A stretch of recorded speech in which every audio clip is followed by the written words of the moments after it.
Alam mo itong kwento na to, no, walang iniwan ito kay Maine Mendoza at kay Alden Richards. Yung ipinipilit kung ilan na yung anak nila na nagdalang tao. Si Maine, ikinasal, may 2 anak.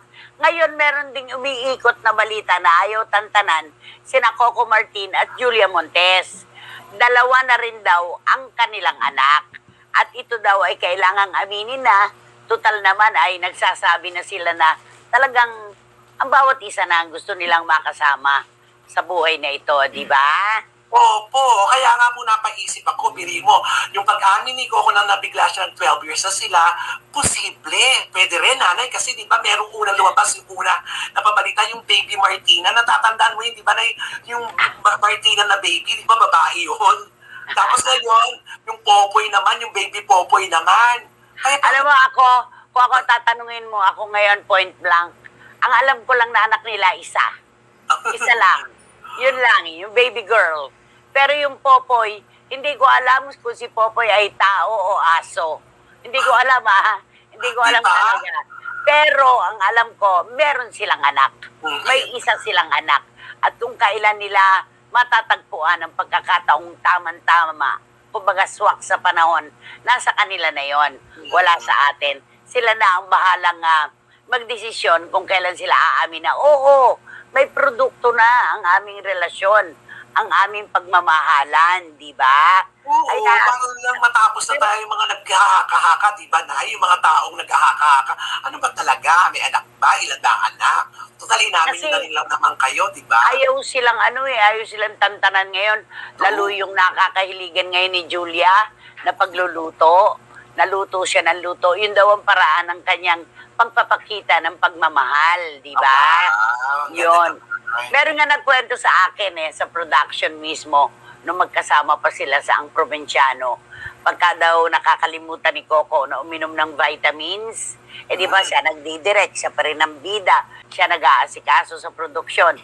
Talaga raw mapilit si Julia, hindi pwede, you take this, you drink your vitamins, hindi pwede, ganon. Kaya kitang-kita nila talaga na ganon mag-alaga si Julia kay Coco. Kaya alam na alam nila kung gaano silang magmahalan, di ba? Alam mo, meron lang akong naalala. Di ba yung si Yasi Pressman? Yes. May mga nalilink sa kanya ngayon ng mga politiko na idinideny niya na kaibigan lang pero may pahawak-hawak, ek-ek na sila sa mga hita, di ba?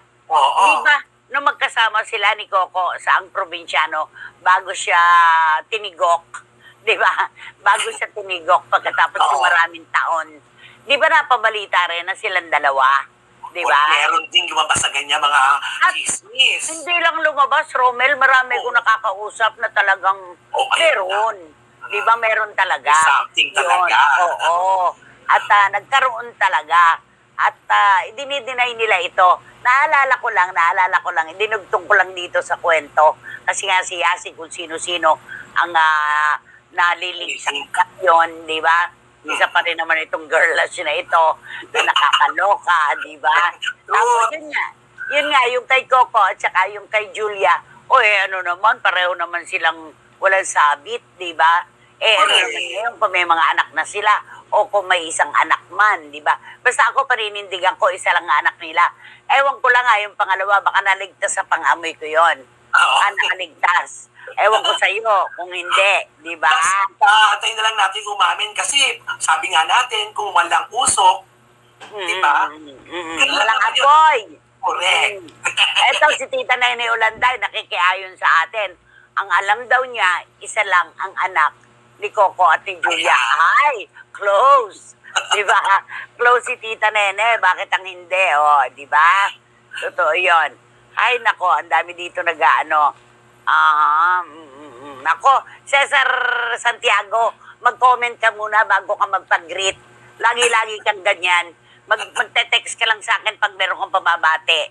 Please, matuto muna magkomento. Humalo ka muna sa aming mga usapin, sa aming usapan bago ang mga greetings.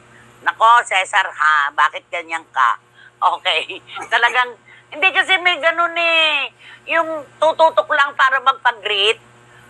Di ba? May gano'n naman talaga Magpakatotoo po tayo, real talk po tayo. Ang maraming CFMers nga po, maging sa iba-ibang bansa, nakikihalo po at komunikasyon sa ating mga topic na pinag-uusapan. Hindi po sila yung agad-agad nagpapag-greet. Markado ka sa akin, Cesar Santiago. Magte-text ka lang pag magpapag-greet ka. Sorry, pero yan ang totoo. Okay? Kailangan totoo tayo sa buhay na ito. Ganun lang yun, di ba? Ay, nako, mabilis nang tumakbo ang anak ni na Julia at Coco. Pero hindi pa rin nila inaamin. Siguro pag ikakasal na ang panganay nila, doon pa lang sila aamin.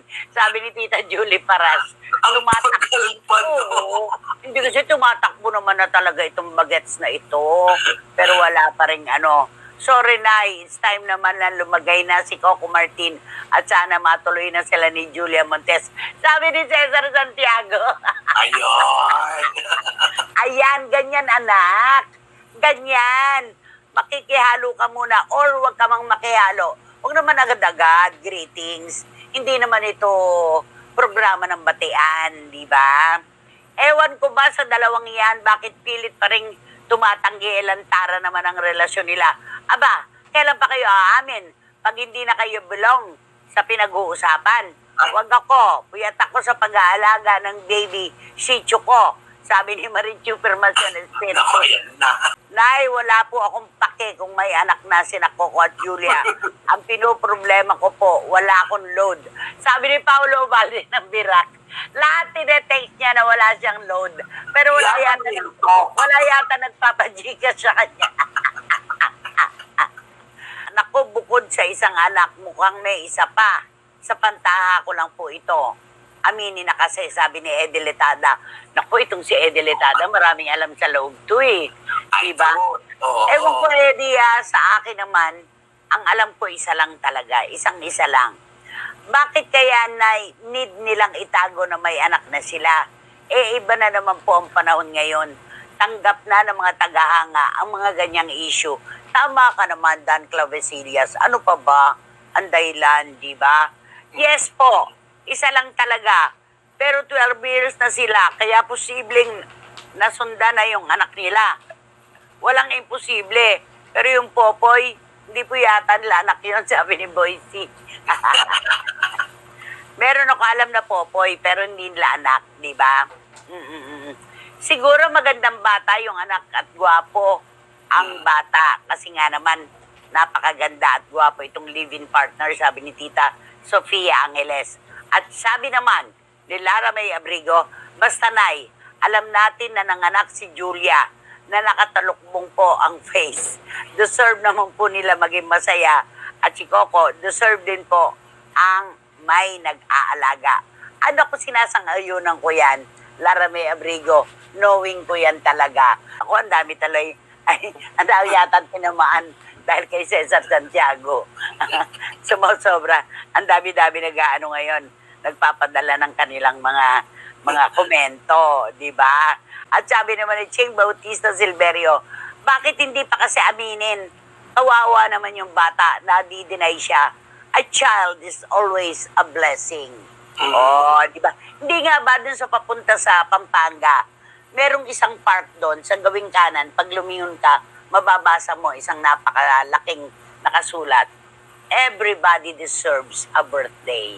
Oh, ang kaarawan po ay para sa lahat ng tao sa buong mundo. Everybody deserves a birthday.